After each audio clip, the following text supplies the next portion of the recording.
안녕하십니까. 빅히스토리 9번째 수업입니다. 이번 수업에서는 이 정보로 보는 빅히스토리를 다루도록 하겠습니다. 먼저 정보가 무엇인지부터 알아봐야겠죠. 근데 이 정보라는 것이 무엇이냐는 워낙 여러 연구자들 사이에 이 의견 일치가 잘 안 되는 이 어려운 이제 주제입니다. 특히 이 공학을 하는 사람과 자연과학을 하는 사람과 그다음에 이제 사회과학을 하는 사람들이 이 정보에 대해서 굉장히 다른 생각을 이제 가지고 있습니다.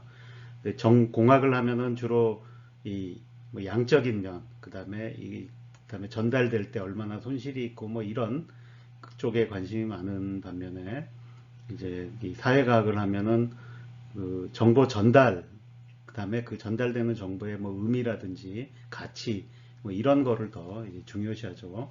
그래서 그러다 보니까 이 정보라는 것을 정의하는 방식도 이제 굉장히 다르고 그래서 이 통일된 뭔가를 이제 끄집어내기는 쉽지 않을 것 같습니다.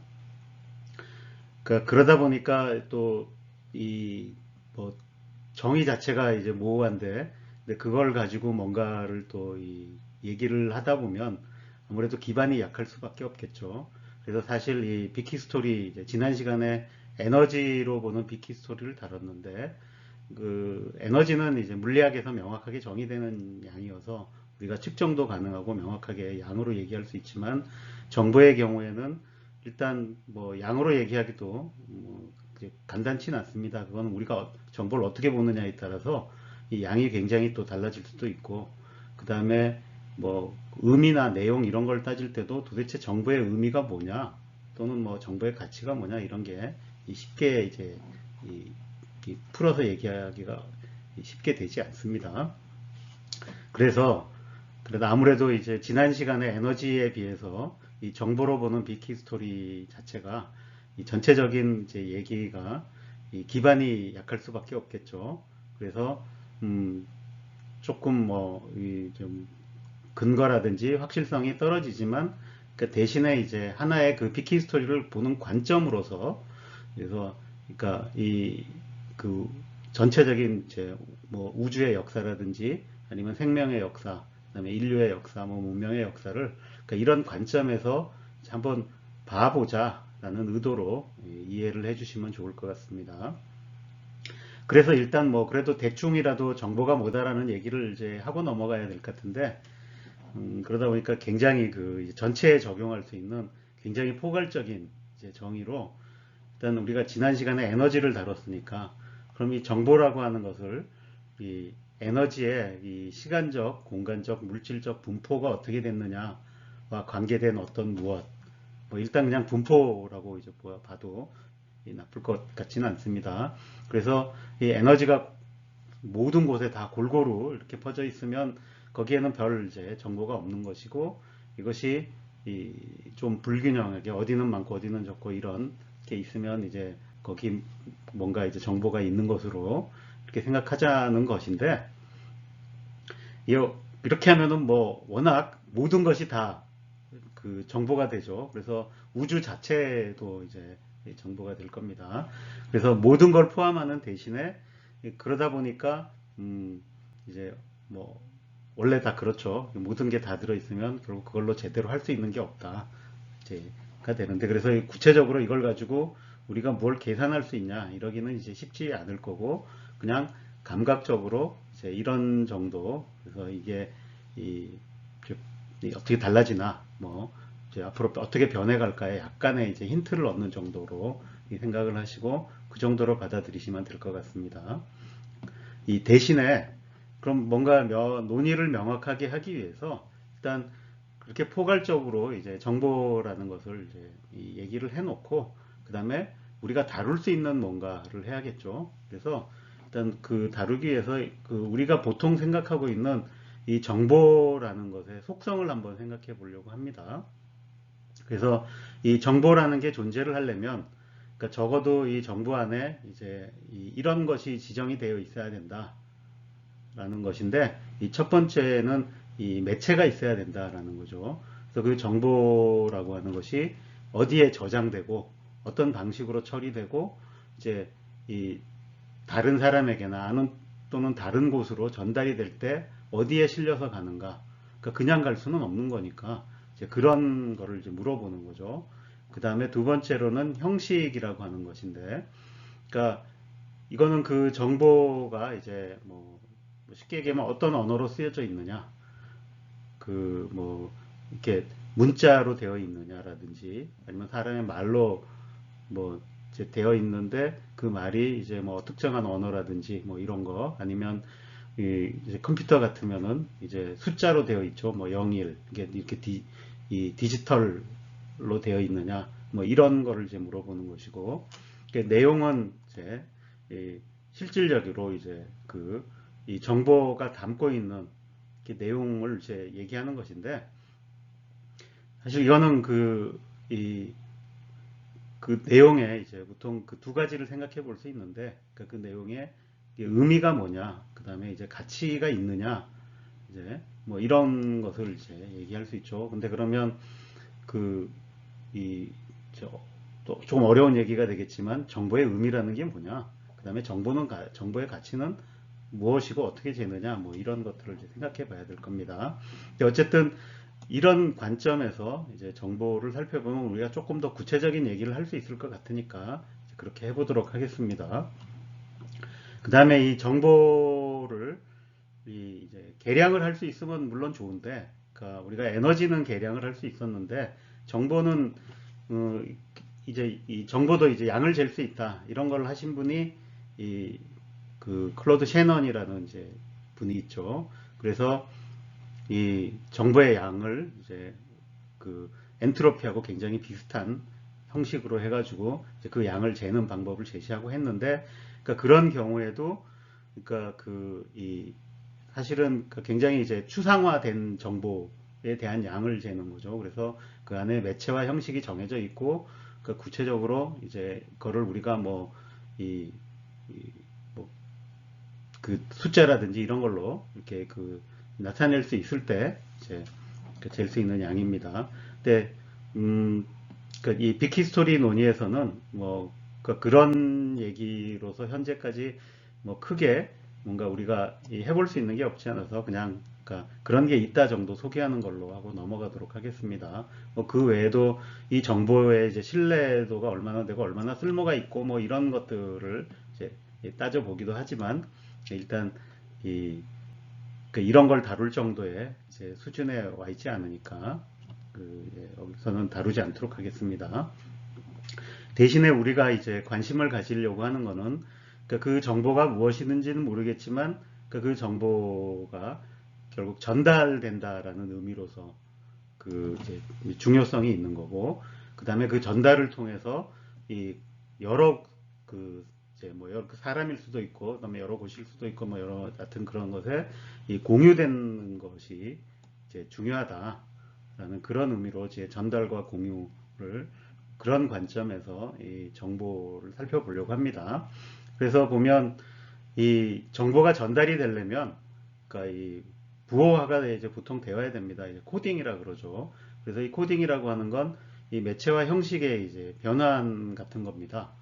그래서 예를 들어 내가 옆에 있는 사람에게 어떤 정보를 전달하려고 하면 그 정보가 일단 뭔지 모르지만 우리 이제 이 두뇌 뇌 속에 있다고 해봅시다. 그러니까 그 뇌에 저장되어 있는 형태는 어떤 뭐 화학적 구조나 그러니까 이런 걸로 되어 있겠죠. 근데 내가 이거를 그 옆에 있는 사람에게 그걸 바로 전달할 수는 없죠. 그래서 보통 우리가 어떻게 하죠? 그래서 그거를 이 뇌에서 끄집어내서 보통 이제 말로 한다고 하면 이 나의 이제 발성기관을 이렇게 이 움직여서 소리를 내는 거죠. 자, 그럼 일단 그 소리가 이제 상대편에 전달되는데, 이 경우에는 내 뇌에 있던 그 정보가 소리라는 새로운 매체에다가 형식도 바뀌죠. 그러면 그 소리의 패턴으로 우리가 이제 그 음성을 전달하는 거니까 그걸로 전달이 돼서 자, 상대편의 제 귀에 가서 그럼 그 상대편의 그 이제 청각을 통해서 그걸 인식을 하고 다시 그게 이제 상대편의 이제 뇌로 가고 뭐 이런 과정을 거친다라고 하는 거죠. 그래서 결국 그런 과정을 거쳐서 그럼 상대편에 가면 결국 거의 이제 완벽하게 똑같지는 않겠지만 비슷한 정보가 이 상대편에 이제 뭐 입력이 되는 거죠. 그래서 그걸 이제 기억기에 담게 되면 그러니까 정보의 복제가 일어나는데 그러니까 결국 이게 이 정보가 이제 확산되는 과정인 거죠. 그래서 주로 이런 정보의 전달과 그다음에 공유라는 이제 이 관점에서 살펴보려고 하는데 그러니까 왜 이 공유라고 하는 것을 이제 강조하냐 하면 이 정보라고 하는 것이 추상적이긴 하지만 도대체 그럼 그 정보가 담고 있는 의미라고 하는 게 그러니까 내용이라고 하는 게 의미가 있으려면 뭐가 필요한가를 잘 생각해 보면 그러니까 예를 들어 내가 보내는 뭐 말을 했다라고 할 때 상대편이 그 말을 알아들으려면 사전 지식 근데 그 사전 지식이 나와 상대편에게 공유가 돼 있어야 되는 거죠. 그러니까 기본적인 단어의 뜻이라든지 그다음에 소리의 패턴이라든지 이런 그래야만 그쪽에서 의미가 형성되는 거죠. 심지어는 내가 예를 들어 그 한국말을 모르는 상대편에게 내가 한국말로 열심히 얘기하면 그 사람이 뭔가 열심히 듣고 뭔가 그걸 어떻게 하면 잘 기억할지 모르지만 그게 의미가 뭔지 파악하기는 어렵겠죠. 그러니까 그런 의미에서 그러니까 서로 이 정보가 공유되어 있다라고 하는 것이 그 의미를 형성하는데 굉장히 이제 중요하게 느껴지기 때문에 이제 이런 면을 강조하는 겁니다. 자, 그래서 이렇게 그 정보의 이 속성, 특히 매체와 형식, 이런 관점에서 이 빅히스토리의 이제 그 정보의 흐름, 그러니까 전달과 공유가 어떻게 되고 이런 변화를 살펴보고자 하는 것이 이번 수업의 가장 큰 목적입니다. 본격적인 논의에 넘어가기 전에 그 정보에 대해서 뭐 이런저런 이제 그 의견들이나 아니면 뭐 다른 사람들이 했던 얘기 몇 가지를 이제 짚어보고 가려고 합니다. 일단 이 자연과학을 하거나 공학을 하는 사람들이 공통적으로 하는 얘기 중에는 그러니까 이 정보는 이제 물리적이다라는 점을 이제 강조를 합니다. 보통 이 사회과학을 하시는 분들은 정보를 굉장히 추상적으로 이제 다루기 때문에 그러니까 매체나 이제 이런 것들에 대해서 크게 관심이 없는데 이게 사실은 이 모든 정보라고 하는 것이 그 매체 없이는 존재할 수가 없는 거죠. 결국 물질이 있고 그 물질에 이제 정보가 담기는 거죠. 그래서 그러니까 그런 면에서 이제 앞에서 넓은 포괄적으로 얘기했던 그 정보라는 걸 이제 에너지의 분포 같은 걸로 이제 이, 이 보려고 하는 거죠. 그리고 그래서 이제 그런 걸 강조한 사람들 중에 보면 이렇게 그 휠러 같은 분은 이제 it from bit이라는 이제 뭐그 말을 했는데 그러니까 이거는 이 비트라고 하는 것이 이제 정보의 단위 같은 거죠. 그래서 그러니까 결국 그 세상의 모든 것을 정보로 다 이해하려고 해서 이 모든 것이 정보로부터 나왔다. 그런 의미에서 이제 it from bit이라는 얘기를 했고, 그다음에 이 란다우어 같은 분은 이제 그 물리학자인데 이분도 역시 그러니까 이런 이 정보는 이제 물리적이다라는 이 말을 이제 했습니다. 그래서 결국 이 물질 속에 결국 뭔가 정보가 이제 담겨 있는 걸로 이렇게 반드시 봐야 된다. 그러니까 정보가 물질과 독립적으로 존재하는 것이 아니다라는 거죠.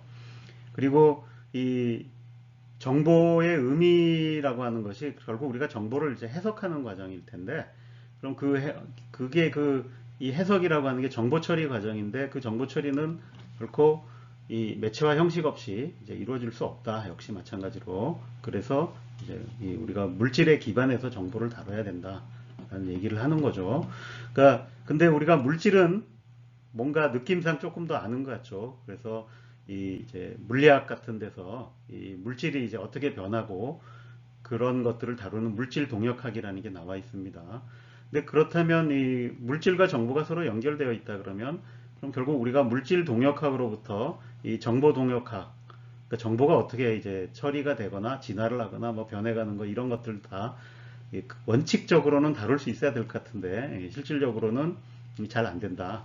근데 이거는 마치 우리가 뭐 그 원자의 하나하나의 운동을 다 알아도 원자의 집단이 그 동력학이 어떻게 되나 이런 걸 이제 통계 역학에서 다루는 거죠. 근데 그거 다 구체적으로 알 수가 없듯이 이제 그 쉽지는 이제 않을 거라고 봅니다. 그렇지만 뭔가 그 전체적인 흐름 같은 거를 봐서 그러니까 이제 그런 걸로부터 어쨌든 이 물질과 에너지라고 하는 거는 우리가 알고 있는 동력학이 있으니까 그거에 근거해서 뭔가 이 에너지의 분포 변화 같은 것도 추적해 볼 수 있을 거고, 그러니까 그러면 이제 정보의 흐름이라든지 이제 변환 이런 것들은 생각해 볼 수 있겠다. 뭐, 근데 그렇지만 궁극적으로는 결국 이 정보가 어떻게 될 건가 하는 거는 마치 우리가 물리학 아무리 많이 알아도 이 생물의 진화 법칙을 물리학 법칙으로부터 이끌어내는 거는 거의 불가능하다고 봐야죠. 그래서 정보의 진화 법칙은 정보의 진화 법칙대로 생물의 진화 법칙과 비슷한 뭔가가 있지 않을까 하는, 그러니까 그런 식의 법칙을 찾아 나가는 방법을 알아봐야 될 것 같습니다. 네, 그래서 이게 뭐 비슷한 얘기인데, 그러니까 우리가 이 커다란 물체를 이해할 때 그걸 원자 하나하나를 다 이해를 해서 커다란 물체를 이해하려고 하는 게 사실은 이제 통계역학인 거죠. 그래서 그게 이제 통계적인 접근을 하는 건데, 이게 결국 여기서도 이제 한계가 있죠. 그 가장 큰 한계는 결국 우리가 보는 그 작은 거시적인 물체조차도 이 너무나 큰 수, 그러니까 아보가드로의 수라는 이런 엄청난 큰 수의 원자로 이루어져 있다라는 거죠. 그래서 그런 이유 때문에 우리가 물질의 거시 상태는 측정을 하든지 뭘 하든지 이렇게 해서 할 수 있지만 그 거시 상태 각각에 대해서 미시 상태들을 알기는 어려운 거죠. 그러니까 그래서 이런 걸 다루는 게 이제 결국 연력학과 통계학학 이런 거기 때문에 이 물질과 정보가 연결이 되어 있어도 결국 정보도 물질 속에 퍼져 있는 에너지의 분포 같은 거라 비슷한 면이 있을 거고, 그래서 이 결국 이런 이 정보의 문제도 이제 우리가 비슷한 통계역학의 그런 양들, 엔트로피라든지 이런 걸 가져와서 뭐 양도 재보고 이런 얘기를 조금은 할 수 있을 겁니다.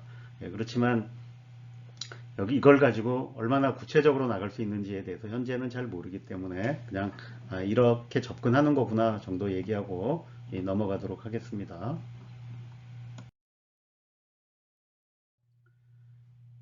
우리가 무엇인가라는 그 주제를 다룰 때 이 인간과 정보에 대한 얘기를 했었죠. 그래서 우리가 바로 그냥 정보 덩어리라고 볼 수도 있다. 그래서 뭐 이제 이런저런 얘기들을 이제 했었습니다. 근데 그때 이 인간을 이제 정보 처리 장치로도 볼 수 있고, 그래서 그 안에 이 유전 정보와 지식 정보로 두 개로 크게 나눠서 생각해 볼 수 있다 이런 얘기를 했었죠. 근데 이때도 이제 여기서도 같이 강조하고 싶은 것이 결국 이 유전 정보와 지식 정보에서 그러니까 우리가 인간으로서의 의미 뭐 이런 것들을 이제 생각해 보면, 그러니까 공통적으로 가지고 있는 유전자, 그다음에 공통적으로 가지고 있는 기억이나 지식 이런 것들이 중요하다 그랬죠. 그래서 이 정보에서도 이 공유된, 그러니까 공유가 되려면 또 복제가 돼야겠죠. 이렇게 이 복제된 정보의 이 중요성을 이제 강조한다는 의미에서 이 슬라이드를 다시 한번 가져와서 얘기를 합니다.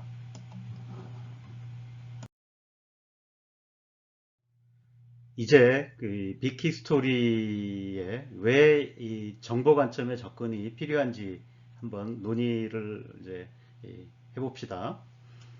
그래서 앞에서 이 정보는 물리적이라 그랬는데 마찬가지로 우리가 이제 보는 빅히스토리 그 역사가 어쨌든 이 물질의 이 정보로 기록이 되죠. 그래서 결국 이 역사 기록 전체가 정보인 것이죠. 그러니까 그런 면에서 보면 뭐 예를 들어서 이 우주 배경 복사가 가지고 있는 온도 요동에는 많은 정보가 들어 있는데 사실은 그 정보를 통해서 우리가 바로 이 물질 요동이 이제 어떻게 진화해 왔고, 그 다음에 그것이 이제 우리의 지금과 같은 우주 구조, 뭐 은하라든지 별이라든지 이런 걸 어떻게 만들어냈나 이런 걸 이제 살펴볼 수 있게 해주는 거죠. 그 다음에 이 마찬가지로 이 생명에 대해서도 결국 우리가 가지고 있는 그 DNA 안에는 이 생명이 어떻게 처음에 탄생했고 그 다음에 어떻게 쭉 진화했나라는 것이 사실 그 안에 다 담겨 있는 거죠. 근데 우리가 그걸 지금 현재 잘 분석을 못 해내고 있을 뿐인 거지 그 안에 다 담겨 있는 거라고 볼 수 있는 겁니다. 그래서 이런 것들이 다 정보의 관점에서 다 살펴볼 수 있는 것이다. 근데 그럼 그 중에서 그러면 어떤 면을 이제 좀 강조해서 살펴봐야 되겠는가? 그러니까 지금 이제 계속 강조를 하고 있지만, 그리고 이 수많은 정보가 있는데, 그러니까 그 정보 중에서 조금 더 우리가 관심을 이제 가진 것은 그럼 많이 공유된 정보일 거다.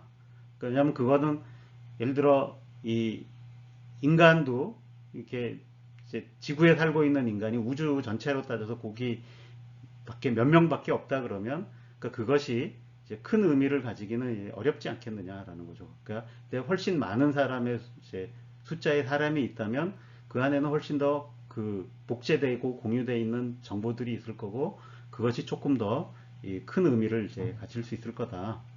이렇게 그렇게 보는 거죠. 그래서 약간 무모하긴 하지만 그래서 이 빅히스토리를 보기 위해서 이제 큰 가설을 하나 세워보려고 합니다. 그러니까 그게 결국 이 빅히스토리라고 하는 것이 어떻게 보면 이제 역사하고 마찬가지로 이제 공동체의 이 서사라는 점을 강조했으니까 이 공동체의 그 동력학에서 이 중요한 게 뭐냐? 그럼 결국 그 공동체를 이루는 개체들이라든지 이런 것 사이에 이 공유된, 그러니까 그래서 또 완벽하게 같지는 않더라도 비슷하거나 상관돼 있는 정보, 그러니까 이런 것들이 얼마나 많고, 그 다음에 그게 이제 잘 전달이 되고 복제가 돼서 퍼져나가고 이런 것들이 결국 이제 이 전체를 이제 지배할 것이다. 라고 이제 하는 거죠. 예. 그러니까 이렇게 믿는 근거가 뭐냐고 물으면 현재 딱히 없습니다. 그러니까 이렇게 하고 한번 이제 이 논리를 전개를 해보는 거죠. 네.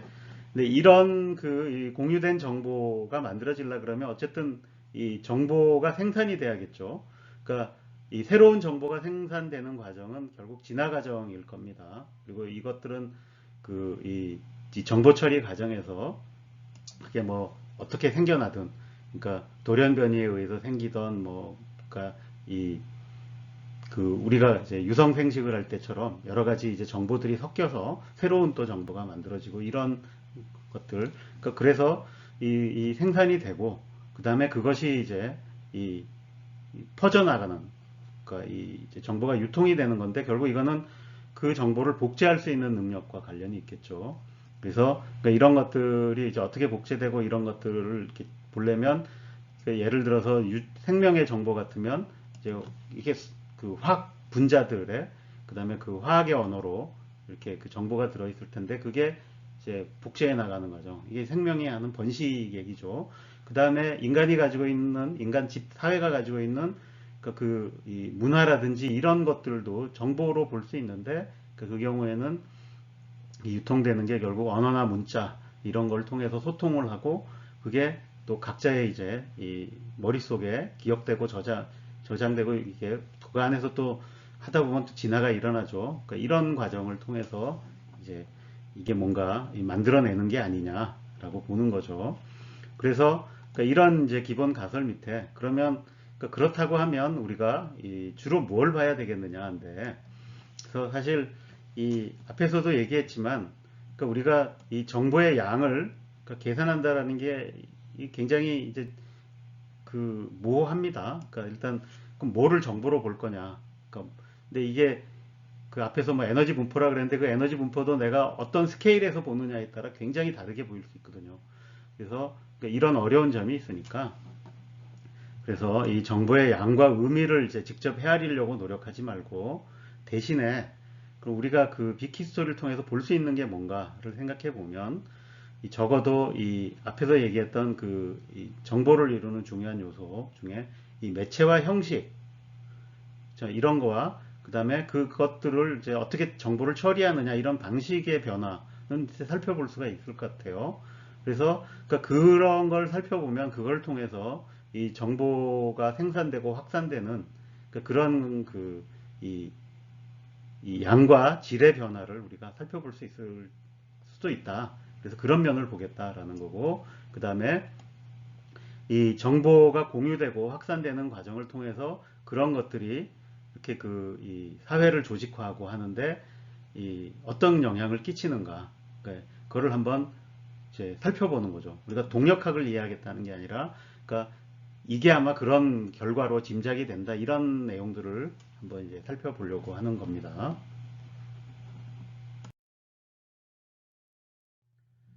자, 그래서 이 빅히스토리에서 다루려고 하는 그 이제 정보가 어떤 정보냐?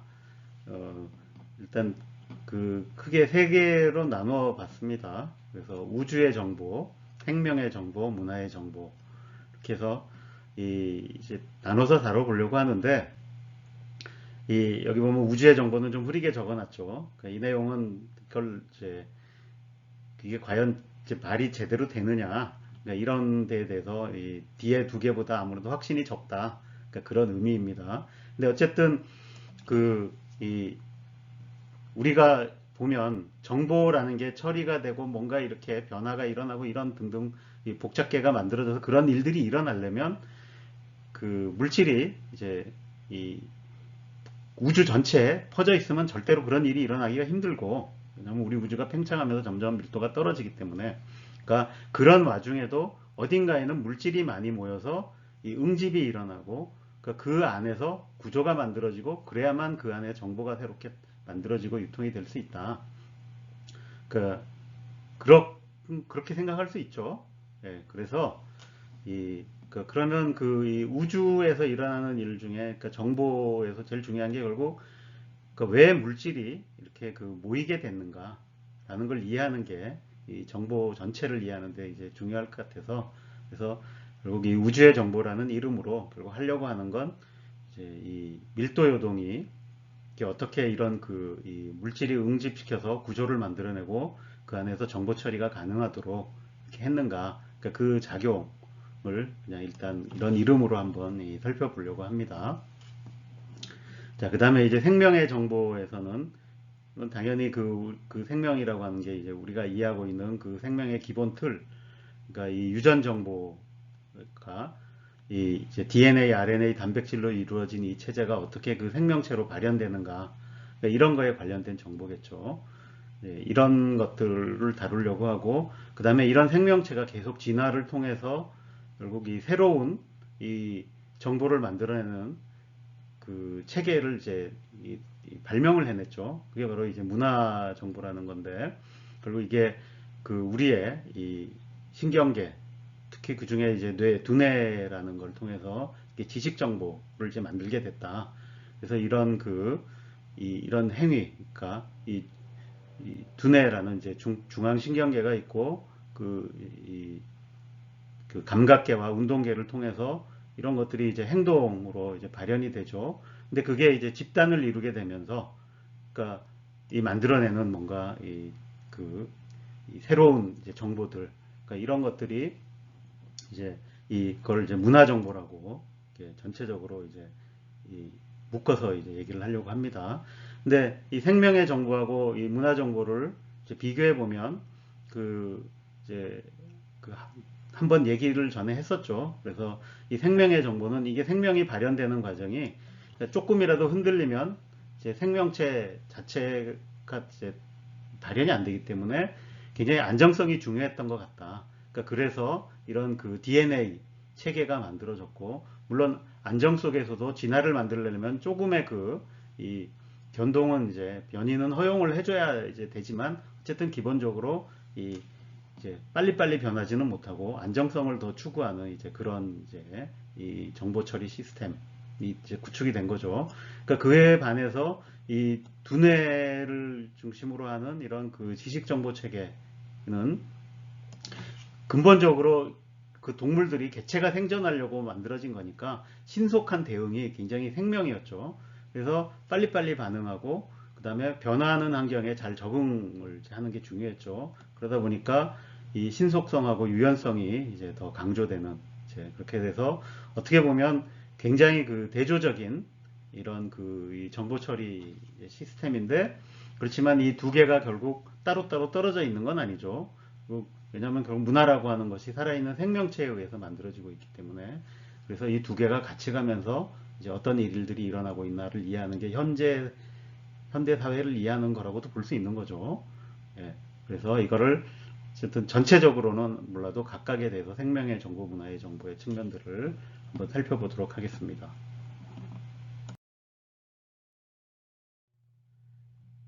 그래서 이 빅히스토리 전체를 놓고 보면 그 전체 안에 뭐 우주의 역사, 지구의 역사, 그 다음에 생명의 역사, 그 다음에 이제 인류, 그 다음에 문명의 역사 이런 것들이 있는데 그 많은 과정 속에서 결국 정보의 관점에서 그럼 눈여겨봐야 될 게 뭐냐를 보면 이 정보의 이제 매체나 형식, 그 다음에 이 처리 방식의 결정적인 진전들이 언제 일어났는가, 그러니까 이거를 이제 살펴보는 게 제일 그럴듯해 보이죠. 재미도 있을 것 같고.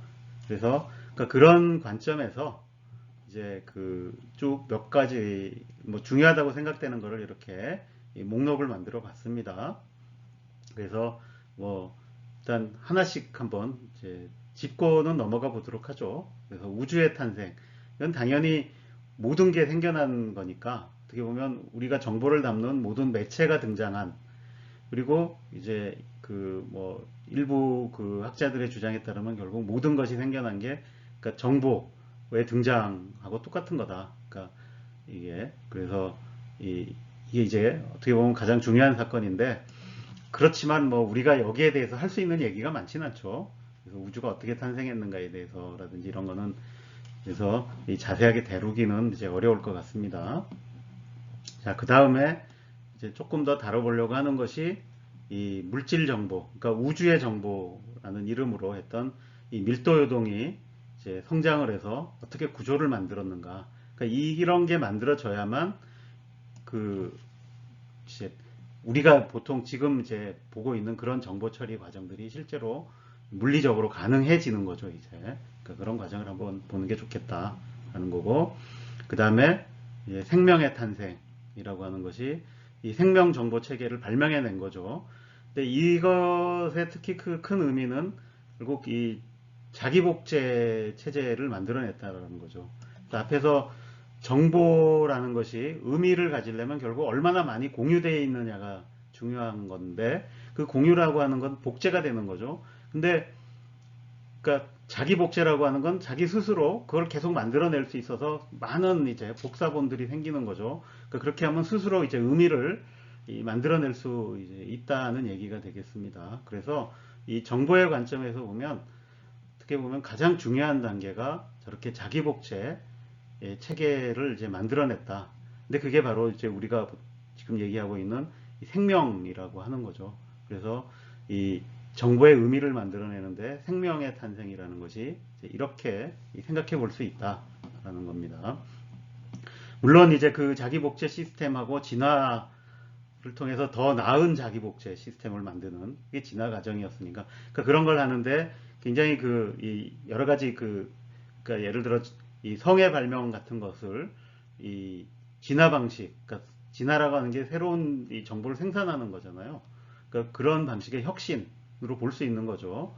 그 다음에 이 두뇌나 이렇게 중앙신경계가 생기고 거기서 두뇌가 발달하고 이런 것들이 결국 이 외부로부터 얻은 정보를 처리해서 내가 조금 더 에너지를 많이 얻고 자기 복제를 더 많이 할 수 있는 이제 이런 그러니까 새로운 정보 처리 능력을 이제 키운 거라고 이제 해석을 해볼 수 있는 거죠.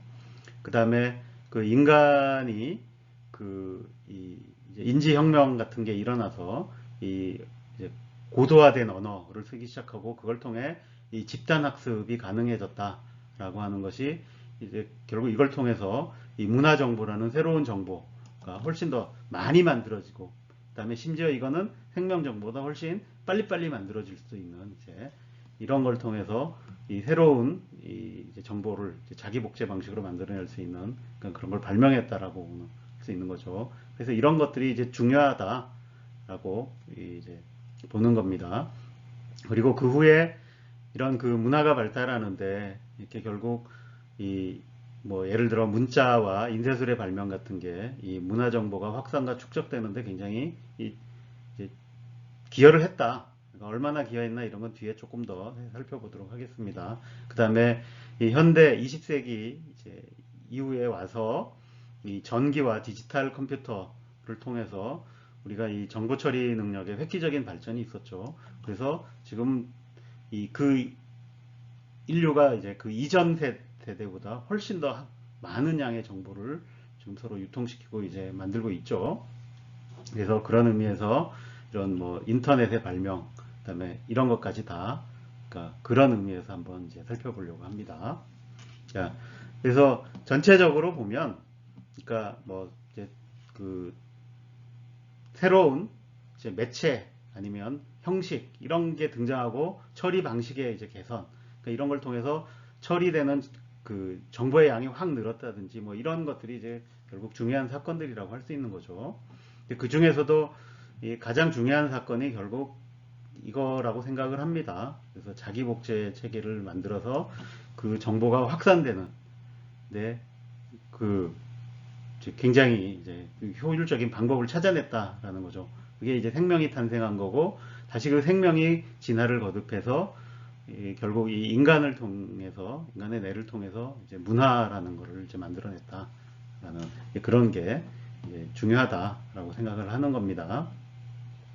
물론 여기에도 이제 이 여러 가지 좀 더 생각해 볼 것들이 있는데, 이게 항상 이 자기 복제에는 에너지가 필요하죠. 그래서 그 구조 안에는 반드시 에너지 획득 구조가 포함이 돼 있어야 되고, 바로 이런 것 때문에 그 진화 과정에 굉장히 이게 이제 이 중요한 요소로 이 에너지 획득 구조가 이제 들어오는 거죠. 근데 이게 자기 복제에도 여전히 그 중요한 영향을 끼치게 될 거다라는 걸 알 수가 있습니다. 그 다음에 약간 또 드는 의문이 지금 우리는 그러니까 이 생명체의 등장이 이제 최초의 자기 복제인 걸로 지금 이제 보고 있는데 뭐 확신은 못하죠. 뭐 다른 체계가 뭐 어딘가 있을 수도 있는 건데 그건 어쨌든 뭐 그런 가능성은 열어두고 일단 우리는 이제 이 생명 그다음에 문화 뭐 이런 관점에서 한번 중점을 두고 이 빅히스토리를 살펴봤으면 좋겠습니다.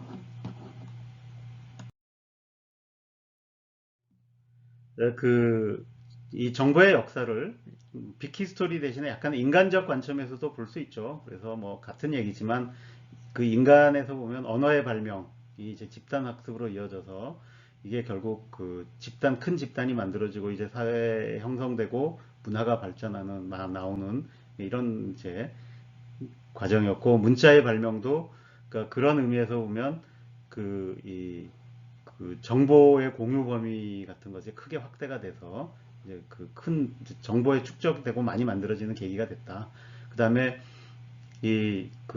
근대에 와서 공교육을 실시하는 거라든지 이제 최근에 와서 인터넷 이런 것들이 이제 널리 퍼지게 된 거는 이 공유되는 정보의 양과 범위의 확대에 이제 큰 기여를 했다. 그러니까 이런 것들을 이제 쭉 살펴볼 수 있는 거죠. 그러니까 그런 의미에서 이제 뭐 여러분들도 한번 이 생각을 해보시기 바랍니다.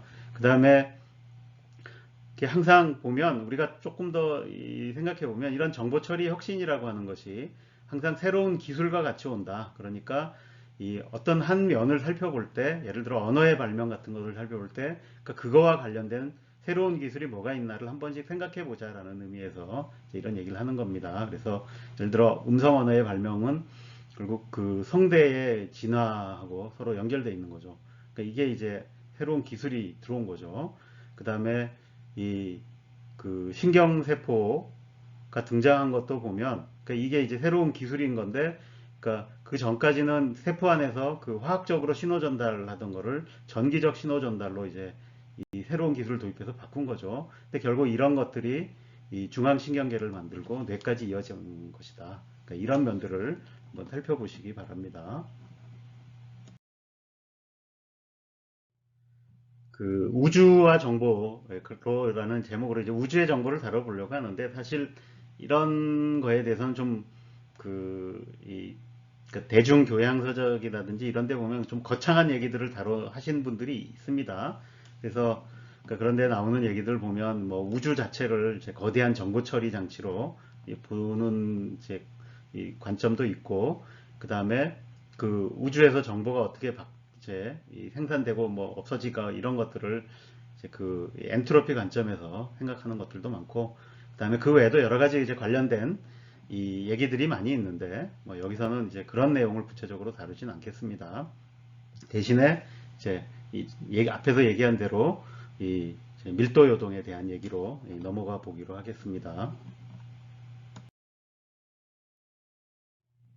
이 요동이라는 것을 강조하는 이유가 일단 우리가 앞에서 거창하게 이 정보라는 게 이제 에너지의 분포가 이제 어떻게 되어 있는가 이런 걸로 이제 얘기를 했으니까 그러면 그 결국 에너지가 어떻게 정보가 되냐? 그럼 결국 이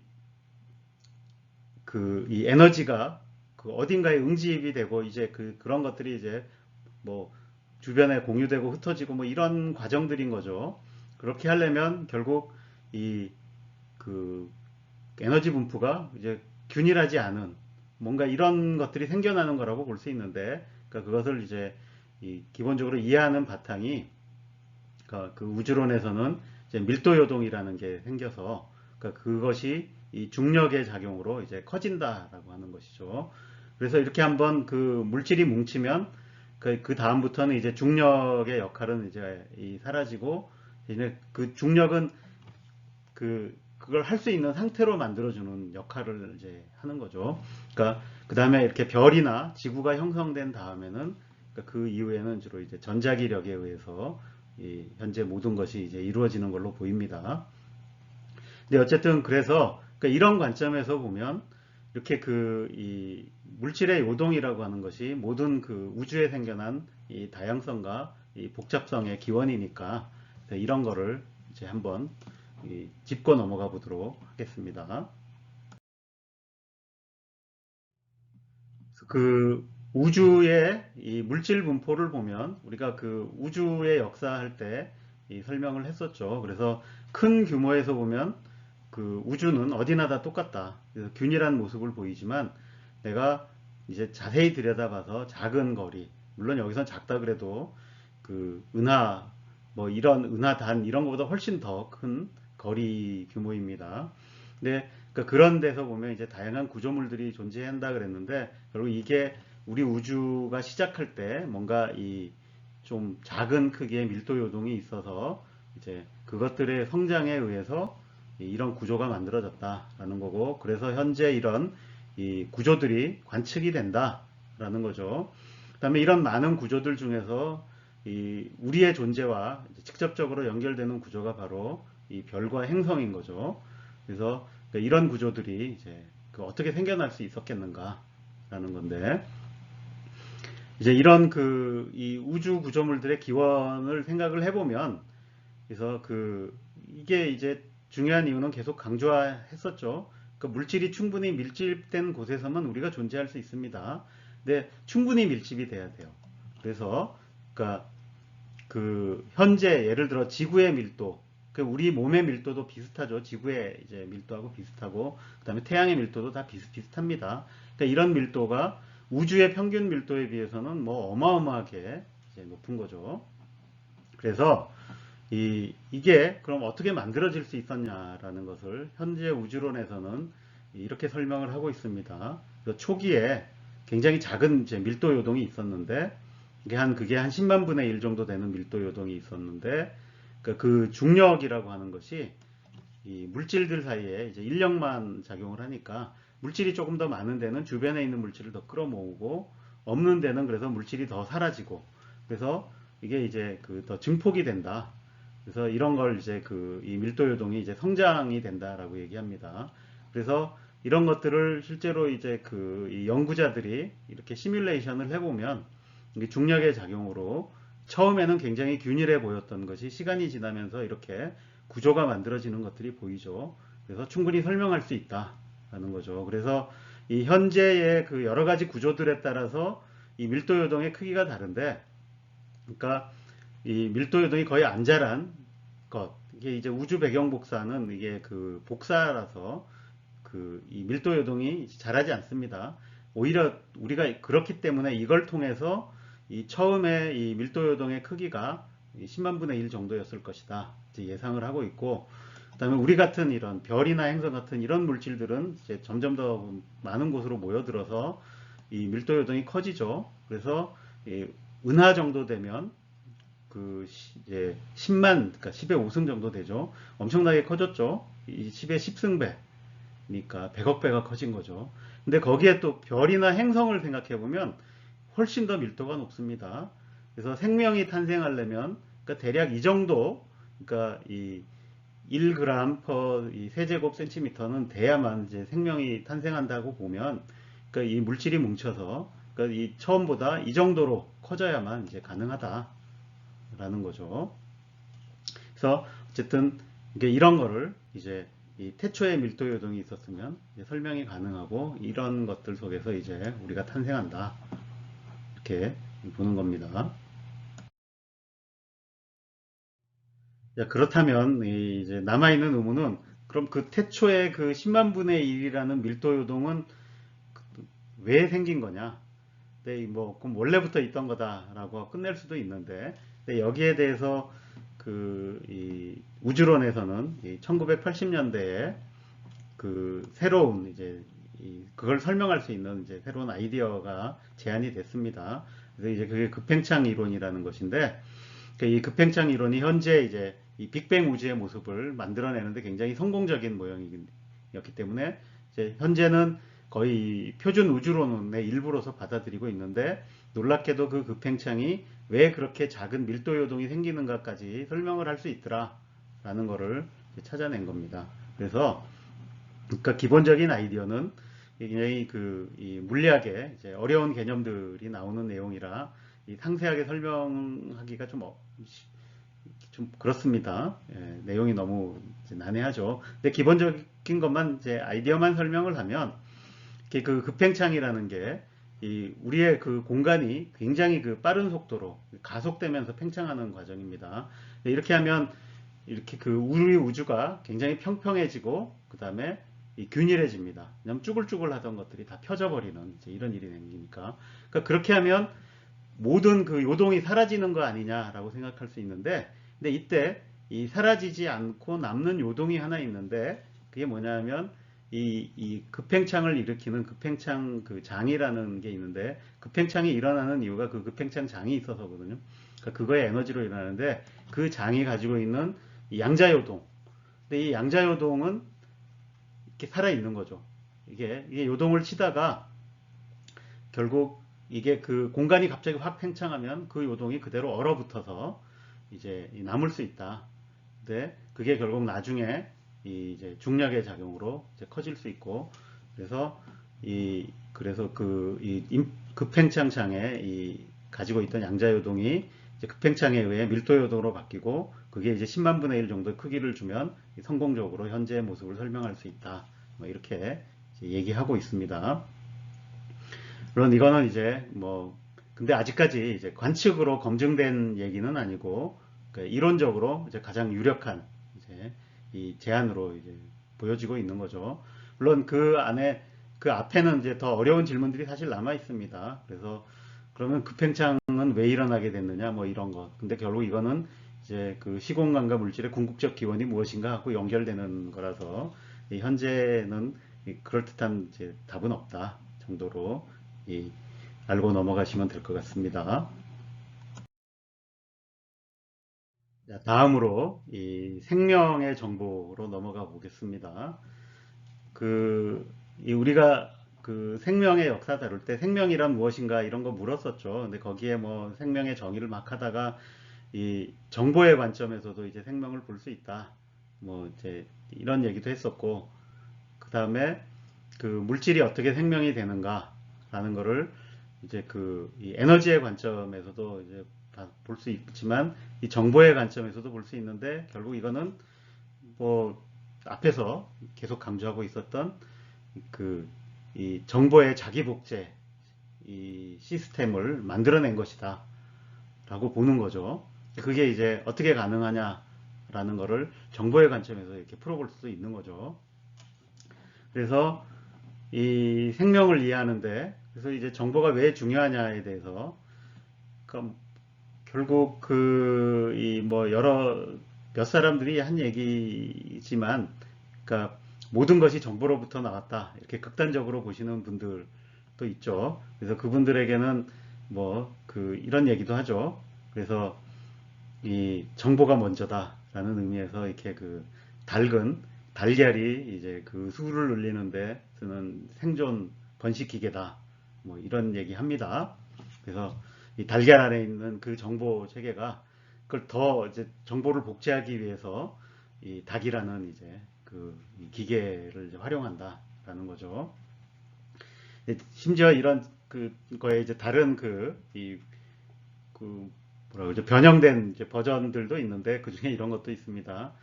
그 학자라고 하는, 저도 이제 과학자니까 그 학자인데, 학자는 뭐냐 그러면 그 도서관이 더 많은 도서관 수를 늘리기 위해서 쓰는 이 생존 번식 기계다라는 뭐 그런 얘기도 이제 합니다.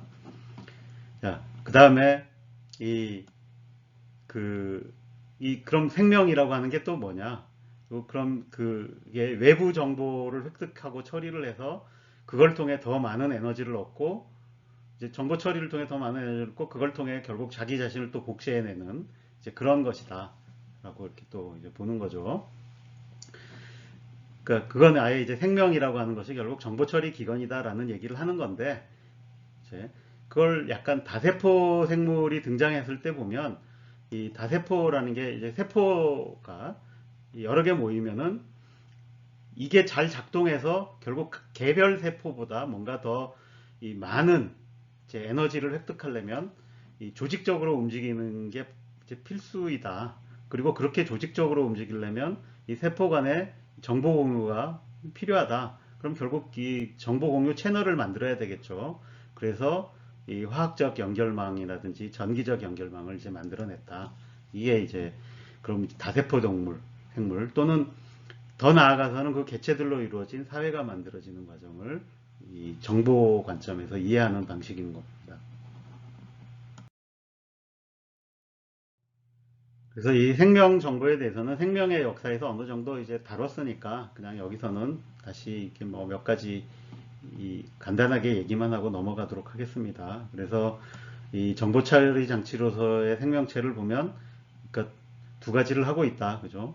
그래서 이 DNA에 있는 유전 정보를 통해서 이제 번식이라는 자기 복제, 정보의 자기 복제를 하고 있고, 그 다음에 그 자기 복제 과정에는 어쨌든 에너지가 많이 들어가는데, 그 에너지를 좀 더 효율적으로 얻기 위한 방식으로 이 신경계라는 걸 키웠고, 그 신경계라는 게 발전하다 보니까 이 결국 지식 정보라는 새로운 정보 처리 방식이 발명이 돼서 이제 이 그 인간들이 이 놀라운 이제 문화와 문명을 만들어냈다, 뭐 이런 거죠.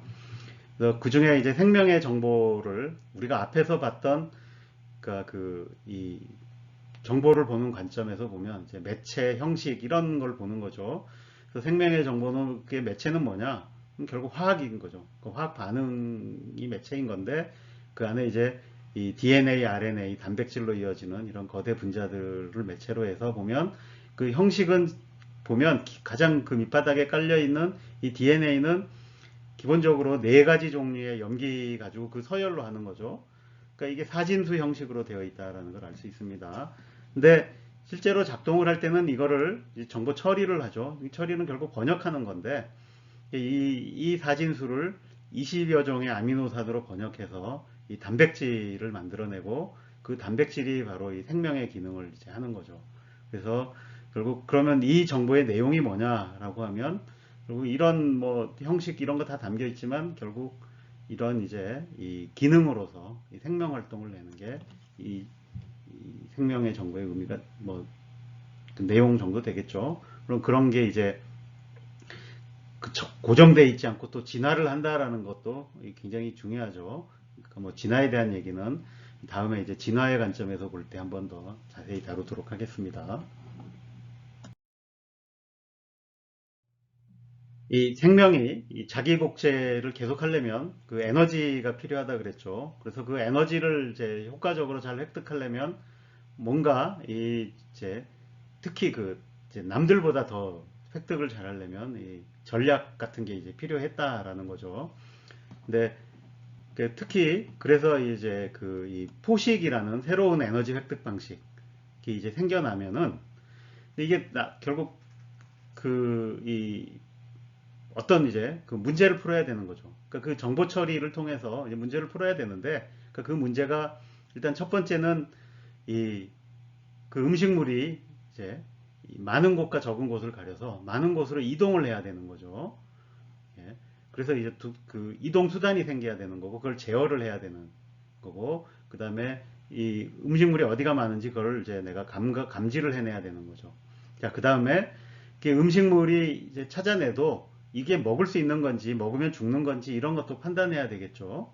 그래서 이런 것들이 정보 처리를 해야 되는데, 근데 이런 그 포식을 하는 세포들을 보면 이게 생존이 걸린 문제라서, 심지어는 그 세포 수준에서도 그 안에 세포 안에서 이런 거를 화학적으로 다 처리하는 것이 알려져 있습니다. 그러니까 나름대로의 어떤 그 정보 전달 체계를 다 가지고 있는 거죠. 그런데 이게 이 다세포 생물이 이제 등장을 하면서, 이 다세포 생물은 조금 더 많은 세포가 모여서 같이 협업을 함으로써 그러면 그 개별 있는 세포보다 더 그러니까 경쟁 우위에 있어야 되는 거죠. 그래야 이게 잘 사는 거니까. 근데 그러려다 보니까 이제 이 신경계가 등장을 하게 됐다라는 거죠. 일단 이렇게 이 경쟁력을 갖추려면, 그러니까 이 감각기관과 운동기관을 분리시키는 게 조금 더 에너지를 얻는데 효율적이고, 이렇게 분리를 시키고 나면 이제는 그 둘 사이를 연결을 해서 그 감각을 한 그 정보를 바탕으로 내가 운동기관을 움직여야 되는 거죠. 그럼 뭔가 그 연결망이 필요하고, 거기서 조금 더 발전하면 내가 조금 더 현명한 판단을 내려서 대응을 더 잘하는, 어떻게 하는 게 더 대응을 잘하는 거냐, 이런 것들을 자꾸 생각을 하게 되는 거죠. 결국 그래서 이 생물의 진화 과정을 살펴보면 이런 것들이 다 이제 현재 보이고 있습니다.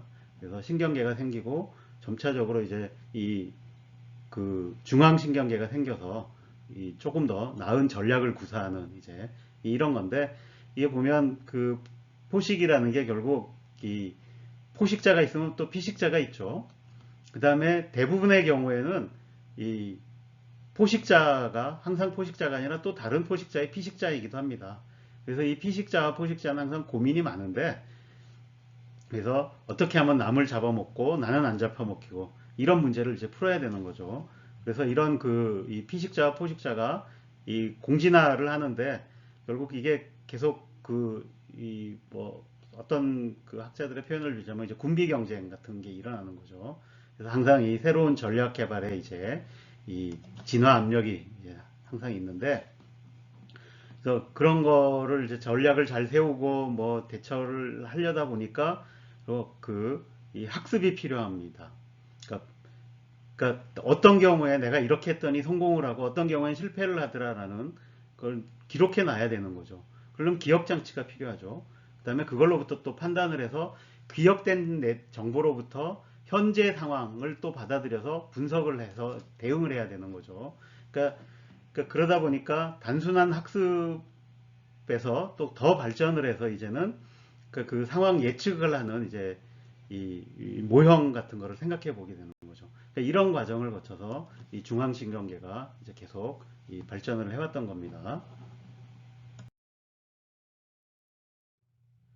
자, 이렇게 이 다세포 생물들이 그 세포들 간의 협업을 위해서 이제 이 신경계라는 걸 만들고, 그 다음에 계속 경쟁하고 진화를 하다 보니까 결국 이제 중앙신경계까지 이제 만들어냈던 거죠.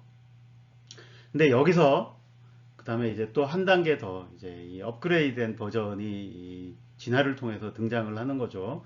근데 기본적으로 보면 이게 규모를 키워서 우리가 더 효과적인 그 전략을 개발해낼 수 있다면 더 많은 에너지를 획득하고 그걸 통해서 또 계속해서 이 자기 복제를 이제 그러니까 번식을 해나갈 수 있는 거죠. 이미 앞에서 단세포에서 다세포 집단으로 넘어가는 그 과정에서 신경계가 생겼다는 얘기를 했습니다.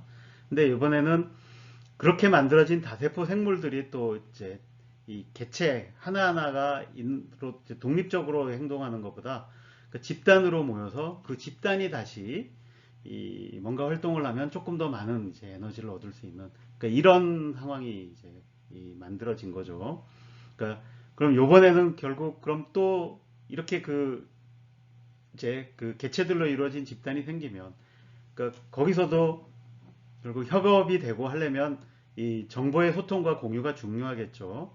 그래서 이 다세포 생명이 만들어질 때 그 세포 간에 이 정보 소통을 위해서 신경계가 만들어졌다면, 결국 이런 이 생명체의 집단에서는 그 개체 간의 소통을 위해서 결국 뭔가가 개발이 돼야 되는데, 그러니까 그게 결국 이 우리가 이제 포괄적으로 이제 언어라고 부르는 것이겠죠. 그래서 결국 이 언어가 왜 등장했느냐? 그러니까 기본적으로는 이 소통의 도구로 등장을 한 거죠. 그러니까 소통을 하는 것이 필요하니까. 그래서 이 개체들의 협업을 통한 이 집단의 생존 방식에 이게 꼭 필요해서 이제 이루어진 거고, 이런 개체의 입장에서 보면 이런 소통을 하려면 이런 조합이 있어야 되는 거죠. 감각기와 운동기의 조합이 있어야 되는 거죠. 이게 그래야 이 상대편이 보낸 걸 내가 감각을 할 수 있고, 그 다음에 내가 그걸 받아서 또 상대편에게 주려면 그러니까 그걸 만들어낼 수 있는, 그건 내가 이 행동이나 뭔가 이렇게 그 근육 같은 걸 움직여서 해야 되는 거죠. 이제 이런 운동기의 조합이 필요한 거죠. 근데 그 이게 그 인간의 경우에 보면 그 이제 지금은 이제 여러 그 학자들이 공통적으로 하는 얘기가 그 언어라는 것이 단순히 소통의 도구 이상이다라는 얘기를 많이 합니다. 그래서 그거는 어떤 얘기냐면, 그러니까 인간이 그 인간만은 그 이제 그 이 단순한 학습 능력을 넘어서 훨씬 고도의 이제 그 이 전략, 뭐 계획 세우고 뭐 이런 것들을 이제 이게 할 수가 있는데, 그러니까 그런 과정에서 그러니까 이 언어라고 하는 것이 이 사고의 도구로서 그러니까 굉장히 중요한 역할을 한다라고 이제 많이들 주장을 하고 있습니다. 그래서 그런 측면도 있다라는 것을 여러분들이 이제 일단 알아두시라고 이 얘기도 언급을 합니다. 자, 다시 그 언어 얘기로 돌아가서 그럼 소통의 도구는 그게 결국 그 소통이 그러니까 정보를 교환하는 거니까 이제 매체와 형식이 있겠죠. 그래서 그 매체와 형식이 뭐냐에 따라서 이제 이걸 이제 분류를 해볼 수 있을 겁니다. 근데 결국 그게 기본적으로 이 그 생명체가 가지고 있는 이 감각기 운동기 조합이 뭐냐를 묻는 거하고 이제 비슷한 겁니다. 그래서 이 기본적으로 이 세포 시절부터 생명체가 썼던 거는 화학적 언어죠. 왜냐하면 생명이라고 하는 것이 화학 반응을 통해서 유지가 되고 있으니까 당연히 기본적인 그 커뮤니케이션 툴은 분자들을 주고받는 거죠. 그래서 그 분자들의 화학 반응이 어떻게 일어나느냐 이런 걸 조절을 해서 이제 정보를 전달했는데, 이것을 이제 그 세포 바깥으로까지 끌고 나올 수 있었던 거죠. 그게 이제 이 개체 간에도 가능하다. 근데 그 가능한 구조가 우리가 그 후각이라는 감각 기관이 있고, 그 다음에 이 냄새를 풍기는 분비선들을 가지고 있어서 이렇게 이제 가능한데, 이 대표적으로 이런 화학적 언어를 이제 잘 쓰는 게 개미 같은 집단이죠. 이 개미들은 심지어 이걸로 이제 그 정체성 표식, 영역 표시, 이 적군이냐 아군이냐 구별 이런 것들도 이 시각보다는 이 후각, 그러니까 냄새를 통해서 한다고 알려져 있습니다. 물론 인간들 같은 경우에는 후각이 뭐 이제 그렇게까지 많이 쓰이진 않는데 우리는 시각에 더 많이 이제 그 의존을 하죠. 그렇지만 뭐 아주 안 쓰진 않죠. 여러분들도 이게 이제 여전히 그것도 일종의 이제 표식으로 쓸 수도 있다. 근데 뭐 어쨌든 우리는 이제 조금 다른 것들을 가지고 있으니까 이제 그 다음으로 한번 이제 행동 언어라는 것도 알아봅시다. 자, 행동은 이 그 감각기 운동기로 보면 이제 시각이라는 감각을 이용하고 그 행동으로 이제 나타나는 거죠.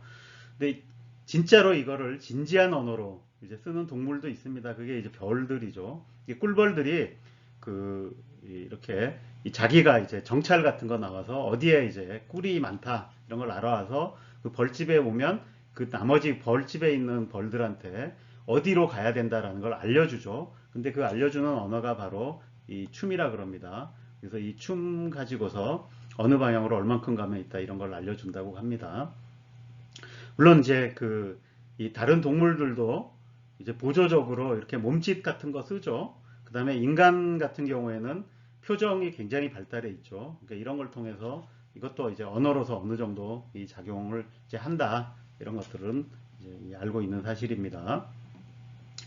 그 다음에 이 음성 언어가 어떻게 보면 우리가 보통 이제 언어라고 했을 때 가장 먼저 떠올리는 이 언어인 거죠. 근데 이게 인간이 이걸 주 언어로 이제 채택을 했기 때문에 우리는 더욱 그렇게 생각할 것 같습니다. 그러니까 예를 들어 개라면 이 음성 언어보다 오히려 후각 언어가 더, 그러니까 화학적 언어가 더 중요할 수도 있죠. 근데 어쨌든 이 음성 언어는 이 청각과 이제 그 발성기관이라는 이제 그 이 감각기 운동기 조합으로 이루어진 거고, 이 그러니까 뭐 사람뿐만이 아니라 새라든지 동물들도 다 이 소리를 통해서 그 많은 정보를 주고받고 있죠. 근데 그 중에 이제 인간의 경우에는 특히 이게 다른 동물에 비해서 굉장히 고도화를 시킨 거죠. 예. 물론 여기에도 물론 이제 뭐 어느 정도의 진화의 역사가 이제 있겠습니다만, 그래서 뭐 심지어 이렇게 이 성대가 고도로 잘 만들어지고 다양한 발성을 할 수 있게 된 거를 이제 직립보행까지 이제 끌고 가는 설명도 있습니다.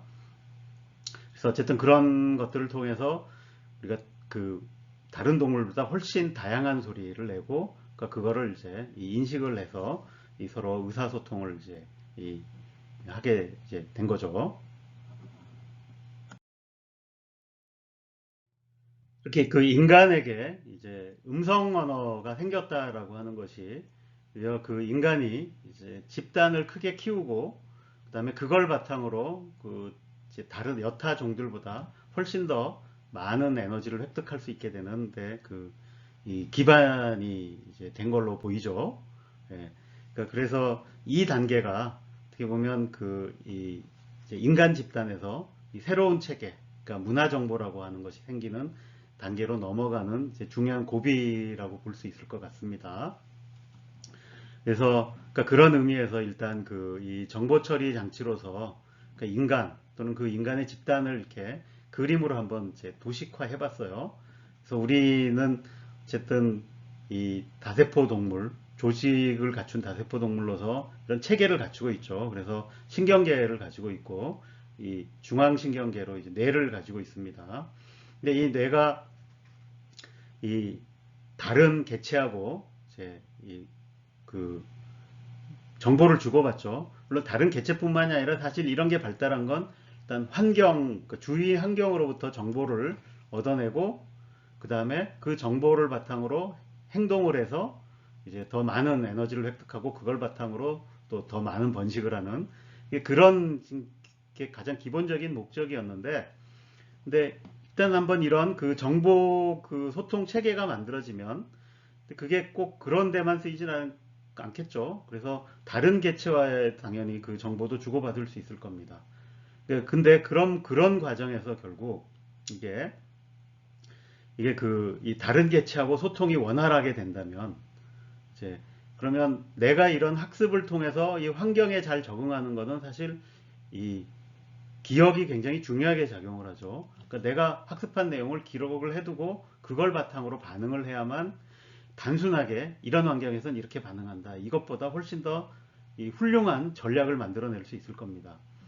근데 그런 이 갖춰져 있는 체계가 이런 데도 굉장히 작용을 하죠.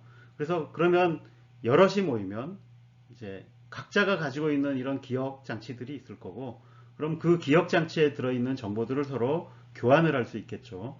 그러니까 그런 교환이 원활하게 이루어진다면 결국 이게 그렇게 되려면 결국 인간의 뇌가 이제 상당한 수준으로 이제 진화를 해 있어야 되는 거죠. 그래서 이제 모방 능력 또는 뭐 인지 능력 이런 게 굉장히 향상이 돼서 이제 드디어 이제 이 고도의 언어, 그러니까 언어라고 하는 거는 뭐 거의 많은 동물들이 쓰고 있지만 인간은 굉장히 고도의 언어를 써서 그걸 통해서 그 전체 개체들 집단 간에 공유된 이제 이 지식, 뭐 정보를 늘려서, 그러니까 이게 거대한 집단을 이룰 수 있도록 이렇게 이제 그게 유지가 되는데 이런 이 정보가 소통되고 공유되는 게 이제 굉장히 중요한 작용을 했던 거죠. 근데 그렇게 되면 결국 그렇게 이 공유된 정보 안에서도 결국 또 진화가 일어나는 거죠. 그래서 이런 과정을 통해서 또 한 단계 더 업그레이드된 발전이 이제 일어나는 거다. 그러니까 그게 이제 우리가 문화 정보라는 걸 만들어냈고, 그 문화 정보가 이 집단 전체에 공유되고 함으로써 훨씬 더 그러니까 이 고도의, 그러니까 개체 인간으로 있을 때보다 훨씬 더 고도의 그 에너지 획득을 하고 자기 복제를 이제 유지하는 이런 이제 체계를 만들어내게 됐던 거라고 볼 수 있습니다. 그래서 이 인간 집단이 이제 만들어낸 이 새로운 이 혁신들, 그러니까 정보 처리와 관련된 혁신들이 무엇이 있나 한번 살펴봅시다. 첫 번째로 꼽을 수 있는 것이 이제 이 문자의 발명이라고 할 수 있겠습니다. 근데 이제 그 유물들을 살펴보면, 그러니까 그 옛날에는 이 인간의 그 문자라고 하는 것이 이제 한 곳에서 생겨서 퍼지지 않았나 했다가, 현재는 독자적으로 여러 곳에서 발생했을 것이다 라고 보고 있고, 적어도 4곳 이상에서 생겼다. 그래서 가장 먼저 생긴 데는 이제 수메르 문명이었었던 것 같고, 그 다음에 이제 비슷한 시기에 또 이집트에서도 생기고, 한참 후에 이제 중국, 그 다음에 그 더 후에 이 아메리카에 있는 멕시코 지역 같은 데서 이제 문자들이 생겼을 것이다 이런 거죠. 여기 보면 그 문자도 이렇게 다양한 형태로 이제 이 발전을 하는데, 처음에 이 문자를 그러면 어떤 용도로 썼느냐, 굉장히 그 실용적인 용도였던 것 같아요. 그래서 물건을 보낸다든지 아니면 서로 거래를 할 때 그러니까 얼마나 뭐를 보내고 뭐 얼마나 거래했고 이런 것들을 나타내기 위해서 썼던 것 같고, 그 다음에 중앙집권 체제가 이제 갖춰지면서는 이 세금을 걷어야 이제 유지가 되죠. 그래서 이런 세금을 얼마나 징수하고 이런 것들을 이제 기록으로 이제 남기는데 이제 쓰는, 이렇게 주로 실용적인 내용을 이제 기록하는 것에서 시작이 됐던 것 같은데, 차츰 시간이 흐르면서, 물론 그 시간이라는 게 한 1000년은 이제 흘러야 되는 것 같아요. 그렇게 흐르고 나서 이 문학과 이제 역사 기록으로 이제 이어졌던 걸로 보입니다. 그 다음에 그 문자의 형태도, 그래서 처음에는 이 상형 문자, 그러니까 단순한 정말 그림에서 그거에서 약간 넘어가서 그러니까 그 문장을 이렇게 표현하려고 하는 이제 그런 그림을 통해서, 그러니까 의미가 담겨 있지만 문장을 만드는 이제 그런 문자를 이제 상형 문자라 그러죠. 그러니까 이 상형 문자에서 시작을 해서 이 상형 문자는 이제 쓰다 보면 표현할 게 많아지니까 자꾸 그 글자의 개수가 늘어나게 되죠. 그래서 실제로 그 수메르에 있던 나 이집트의 이 상형 문자도 보면 개수가 굉장히 많이 늘어납니다. 그 다음에 이제 지금의 그 중국 한자도 굉장히 많죠. 그래서 불편하니까 사람들이 차츰차츰 더 좋은 방식이 없을까를 하다가 결국 우리가 이제 주로 많이 쓰고 있는 그 음성 언어를 기호로 나타내는 방식으로 점차 넘어가게 되죠. 그래서 처음에는 이제 음절 문자라 그래서 음절 단위로 끊어서 표시하는 걸로 가다가 결국은 음속으로 표시하는, 그러니까 우리가 보통 이제 알파벳이라고 얘기하는 이런 쪽으로 쭉 바뀌어가게 됩니다. 물론 현재도 이제 음절 문자로 남아있는 데도 있고 상형 문자로 남아있는 것도 있긴 있죠. 근데 이제 많은 곳에서는 이제 이 음소 문자로 와 있는 거죠. 여기 이 그림에서 보시면 처음 이게 이 뭐 똑같은 내용을 표시하는데 이제 어떤 식으로 변해왔나. 그러니까 그 메소포타미아에서도 처음에 이렇게 이런 그림에 가까운 거에서 점차 이제 우리가 세기 문자라고 알고 있는 이런 형태로 이제 바뀌어가죠. 그러니까 이집트에서도 비슷한 변화 과정을 거칩니다. 그러다가 심지어 이런 세기 문자도 이렇게 형태를 나타내는, 그림을 나타내다가 나중에 가면 결국 음절과 음소를 나타내는 식으로 점차 바뀌어가게 됩니다. 그 문자가 등장했다라고 하는 것이 그럼 그 정보의 소통의 관점에서 그 어떤 의미가 있느냐? 그러려면 일단 우리가 그 전에 가지고 있던 소통 수단인 음성하고 한번 비교를 해보면 좋겠죠. 그래서 그 음성이라고 하는 것은 이 매체와 형식이라는 면에서 보면 매체는 소리고, 그 다음에 형식이라고 하는 건 우리가 구별할 수 있는 어떤 소리의 패턴 같은 겁니다.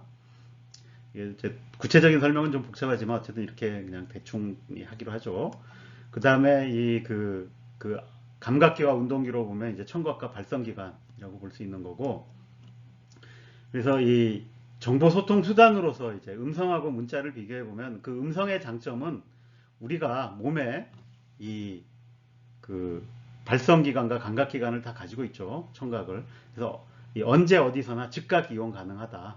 그 다음에 한 번에 여러 명에게 또 이제 얘기를 할 수 있죠. 물론 많은 사람에게 하기는 쉽지 않지만, 이런 장점이 있는가 하면 단점은 뭐냐면 이거 저장 수단이 이제 우리가 귀로 듣고 머리에 기억하는 수밖에 없어요. 근데 우리의 두뇌가 굉장히 뛰어난 정보 처리 기관이면은 틀림이 없지만 그 그렇게 모든 걸 다 기억하고 잘하고 하지는 않습니다. 그러니까 그래서 이 오류가 발생할 가능성이 좀 높은 게 이제 큰 단점이었죠. 그 다음에 그렇다 보니까 이제 오래 안 가는 거죠. 그 다음에 그걸 들은 사람이 이제 기억을 제대로 못한다든지 잊어버린다든지 죽는다든지 하면 사라져 버리는 거죠. 이제 그에 반해서 이제 문자라는 걸 한번 살펴보면 이 문자는 매체와 형식 면에서 보면 그 매체가 굉장히 다양합니다. 그러니까 일단 이 다양성이 굉장히 강점이에요. 그래서 뭐 진흙에도 쓰고 나무에도 쓰고 종이에도 쓰고 뭐 많죠. 돌에도 심지어 새기고 그 다음에 뭘 새기느냐도 굉장히 다양한 이제 방식들이 이제 존재합니다. 이 감각기와 운동기 관점에서 보면 시각을 쓰고 이제 손을 써서 그러니까 행동으로 이제 하는 거죠. 그래서 그 음성하고 비교해 보면 확실히 이게 그 소리를 문자로 기록할 때 정보의 손실이 생기죠. 소리에 그 담겨 있는 모든 거를 다 표시할 수가 없습니다. 우리가 말로 할 때는 거기에 감정 같은 것도 많이 실린다라는 걸 사람들이 그 캐치를 하죠. 그렇지만 문자는 그것까지 하기는 쉽진 않죠. 그 다음에 이제 기록하려니까 생각보다 우리 손이 그렇게 그 훌륭한 이런 기록 장치는 아닙니다. 그래서 좀 느리고 좀 힘들고 불편하다 이런 점이 있죠. 근데 대신에 그 강력한 장점이 있는데 그게 뭐냐면 이 안정성과 접근성이 좋다라는 겁니다. 그래서 일단 이렇게 한번 기록을 해두면 이 전달 과정에서의 손실이나 오류를 줄일 수 있고 그 다음에 이 전달되는 범위가 공간적으로도 멀리까지 보낼 수 있으니까 그리고 확 공간적으로도 넓을 뿐만 아니라 이게 썩지만 않으면 훨씬 오래 가죠. 그래서 후대에도 남길 수 있고 그래서 시간적으로 이제 확장이 됐다라는 거죠. 그래서 이런 측면을 바로 보여주는 게 그 역사학에서도 기록물이 남았느냐 없느냐, 문자 기록이 남았느냐 없느냐를 가지고 이 선사시대와 역사시대를 구분하지 않습니까? 그러니까 이게 이제 문자 기록의 장점을 그대로 보여주는 거죠. 그런데 그 문자라는 것이 그래서 이 지식 정보의 축적과 공유를 이제 획기적으로 넓혀서 이렇게 이런 그 공유가 되면서 이제 진화가 서서히 이제 그러니까 이 지식 정보가 진화하는 그러니까 이런 거를 가능하게 했던 거죠. 예. 자, 이번에는 이 문자만큼 또는 어떻게 보면은 현대에 와서는 문자보다 더 중요하다고도 생각할 수 있는 이 발명이 이제 숫자입니다. 사실 숫자는 어떻게 보면 처음 등장한 거는 문자보다 더 먼저 등장을 했습니다. 굉장히 단순하죠. 이게 뭔가를 세는 거니까. 그래서 이 자연수라고 하는 것이 등장할 때는 뭐 날짜, 동물의 수 등을 이제 세기 위한 수단으로 했고 여기 이렇게 그 그림에 보시면 이렇게 그 뼈에 같은데 이렇게 그 줄을 그어놓은 그렇게 새겨놓은 것들이 이미 여기 보시면 뭐 이 3만 년도 더 3, 4만 년 전에 이미 존재했다. 그러니까 이런 것들을 볼 수 있죠. 심지어 여기에 뭐가 기록되어 있는가를 해봤더니 이렇게 그 이 뼈 같은 경우에는 이 줄을 29개가 나는데 이게 아마 그래서 음력 한 달을 날짜를 센 게 아닌가 이제 이렇게 보고 있는 거죠. 근데 이거는 이제 단순한 표시죠. 근데 이거를 조금 더 고도화하려면 그러니까 확장성이 있어야 됩니다. 저렇게 계속 줄을 그어가지고는 하니까 이거를 이제 단위, 그러니까 자릿수를 주고 그걸 이제 얼마든지 확장할 수 있도록 하는 이런 체계를 처음 도입한 거는 이 수메르라고 보고 있습니다. 그래서 이 수메르 문명에서 60진법을 이제 처음으로 도입을 해서 표기하는 방법을 이제 도입을 했습니다. 여기 보면 이게 그 수메르에 처음 채택된 방식인데 물론 이 기호 표시도 이제 나중에 이제 계속 조금씩 바뀌긴 합니다. 그래서 이렇게 세기 문자로 이렇게 60진법 나타냈다. 근데 이게 이제 지금으로부터 한 5,000년 전 이상인 거죠. 왜 이제 이 10진법을 최초로 도입한 건 이집트라 그러고, 그 다음에 이제 인도에서는 이 0이라는, 그러니까 단순히 표기를 넘어서 어떤 0이라는 아무것도 없다라는 거를 이게 개념을 이제 도입하고 그걸 표기하는 것까지 다 이제 도입을 했던 거죠. 그러니까 그 이후에 이 다양한 그 수의 체계가 이제 확장돼서 등장을 합니다. 그래서 이 숫자의 등장을 이 정보의 관점에서 보면 이 숫자라는 것이 이제 정보의 형식으로 이제 채택을 할 수 있는 거죠. 근데 이렇게 그 숫자를 정보의 형식으로 채택을 하면 가장 그 좋은 점이 뭐냐면 이 담을 수 있는 정보의 내용을 이제 다양화할 수 있다라는 겁니다. 그래서 일단 이 모든 문자라고 하는 거는 내가 이 코딩을 바꿀 수 있죠. 숫자로 다. 그래서 숫자로 바꿔서 다 부호화를 할 수 있습니다. 근데 사실 이렇게 보면 이 문자뿐만이 아니라 그러니까 소리, 뭐 이미지 아니면 우리가 주변에서 얻는 모든 물리적 정보라고 하는 것을 우리가 측정을 하고 단위라는 걸 정하면 전부 다 숫자로 바꿀 수 있어요. 그래서 이 그래서 모든 정보를 다 이 숫자로 변환해서 담을 수 있다라는 거고, 그 다음에 이게 이제 실질적으로 이렇게 현재에 와서 이렇게 큰 강점이 될 수 있었던 거는 이 수학이라는 것과 과학이라는 거를 이제 그런 체계를 동원해서 이렇게 변환한 정보를 정보 처리를 이제 할 수 있다라는 거고, 그 다음에 이렇게 숫자로 만들어 놓으면 그러니까 이 정보 처리를 인간만 할 수 있는 게 아니라 기계도 할 수 있다라는 거였습니다. 그래서 내가 이런 훌륭한 기계만 발명하면 훨씬 더 정보 처리를 이제 잘할 수 있다라는 거죠. 그래서 이럴 이제 가능성이 있는데, 물론 이렇게 앞에서도 이렇게 숫자라는 게 굉장히 일찍부터 발명이 됐지만 이 숫자의 발명 자체가 정보 처리의 혁신으로 곧바로 이어지진 않았습니다.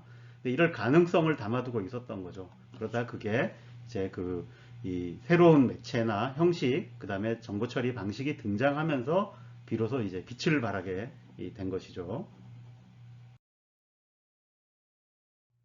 자, 다음으로 생각해 볼게. 앞에서 우리가 문자의 발명에 대해서 얘기를 했죠. 그래서 이 문자의 발명이 이 지식을 고도화하고, 그 다음에 여러 사람들에게 이제 정보를 오랫동안 공유할 수 있게 해줘서 사회를 조직하고 뭐 이런데 굉장히 큰 공헌을 한 것임에는 틀림이 없습니다.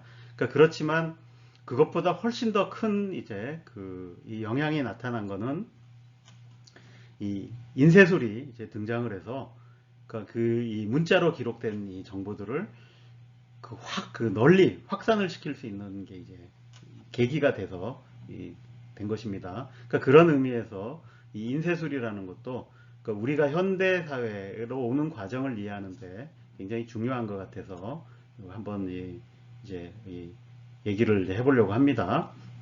그래서 그 인쇄술의 발명이라는 게 뭐 이 문자가 생긴 이래로 저 문자를 이제 손으로 기록하는 게 반복적으로 기록하는 게 쉽지가 않죠. 그 다음에 그 기록들이 자꾸 없어지니까 이걸 뭐 많은 걸 만들어서 이렇게 보관을 하려고 했는데 뭐 그 과정이 쉽지는 않았습니다.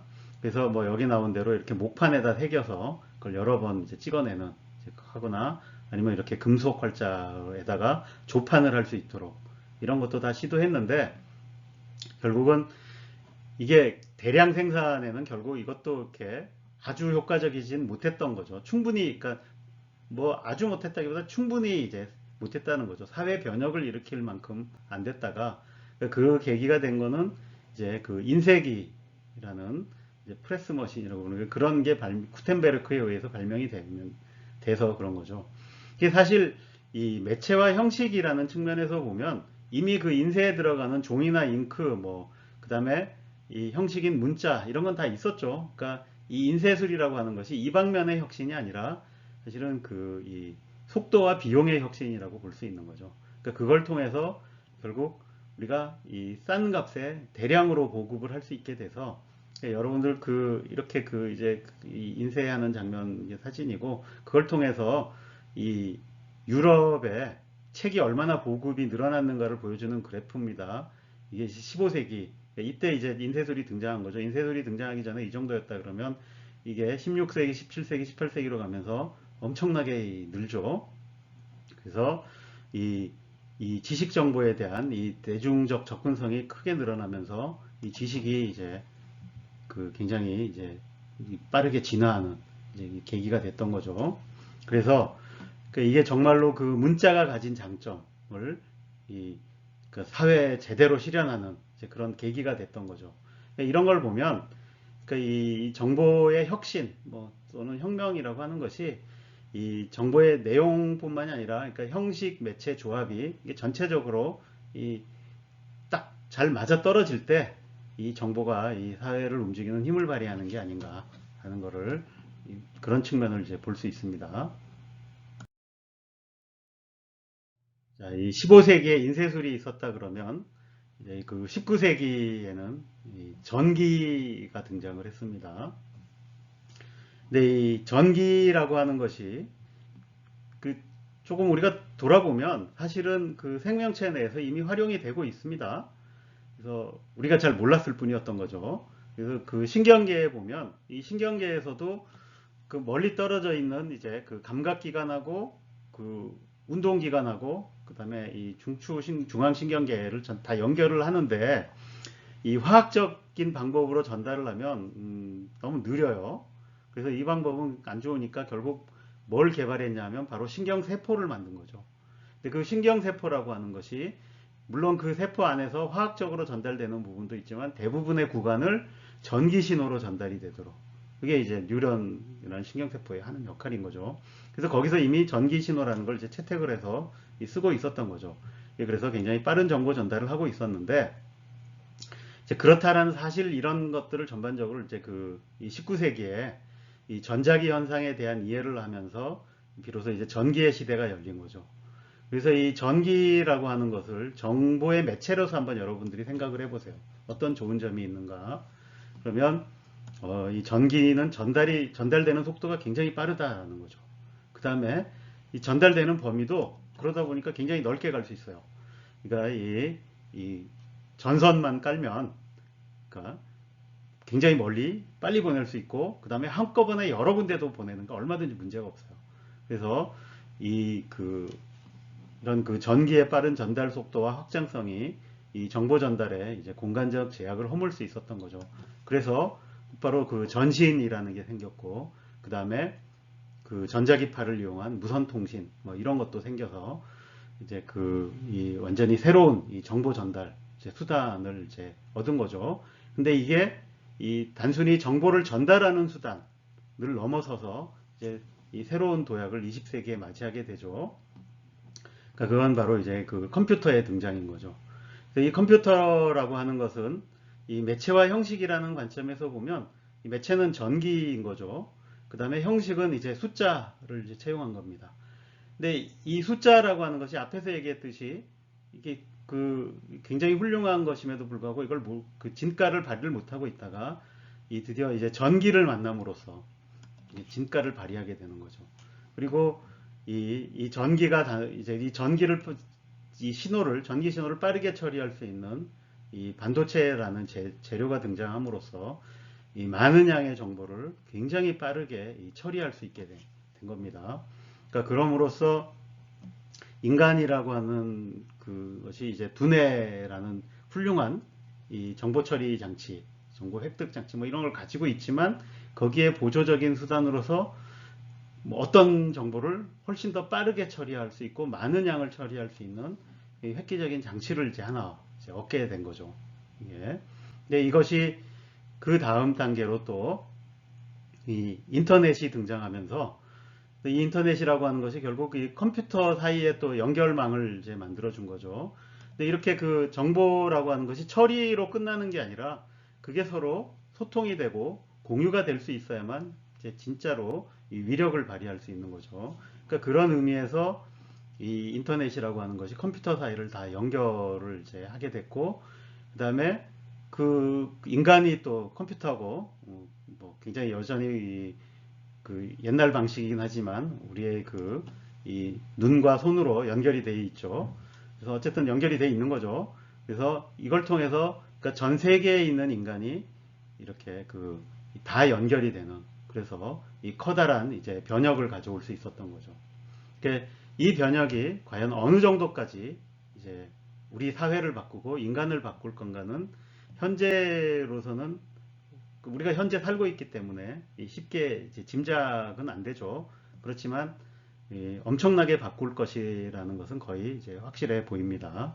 이게 우리가 어떻게 보면 정보의 관점에서 이 빅히스토리를 꼭 봐야 되는 이유가 그러니까 그 20세기에 그 다음에 21세기에 지금 일어나고 있는 그러니까 이 변화에서 정보라는 것이 굉장히 중요한 역할을 하고 있다라는 점도 크게 작용을 하는 겁니다.